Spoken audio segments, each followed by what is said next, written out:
জীবন রহমান জিশান।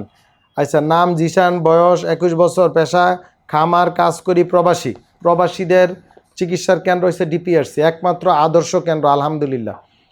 আমার ডান দিকের কোমর ব্যথা, ব্যথাটা মেরুদণ্ড মাঝ বরাবর নয়, এক পাশে হয়। রানের দিকে ব্যথা হয়, কাপ মাসেল হাঁটু ব্যথা করে, এই ব্যথাটা রানের দিকে যায়। আচ্ছা, অনেক বড় কথা লেখছেন আপনি, ভারী কি লেখছেন, পা কিছুটা ভারী ভারী মনে হয়, কোমরে হালকা ব্যথা হয় কিন্তু পা ঠিক থাকে, কিন্তু শুয়ে থাকলে আপনার প্রথমে ব্যথা শুরু হয়, ঘুমাতে গেলে কমে, মানে আমরা হজবরলভাবে লেখছেন। যাই হোক, যতটুকু বুঝছি আপনার কোমরে পায়ের মাংসপেশির ব্যথা। আর একটা কথা, এই ব্যথা শুরু হওয়ার আগে সকালে ঘুম থেকে উঠলে আমার পিঠ ব্যথা করতো ডান দিকেই, কিন্তু সেই ব্যথাটা যে কখন চলে গেছে আমার মনে নেই। যত রকম মনে আছে কোমর ব্যথার আগেই হয়তো বা চলে গেছে। ব্যথা মনে রাখাটা ভালো না, যত ভুলা যাবেন তত ভালো।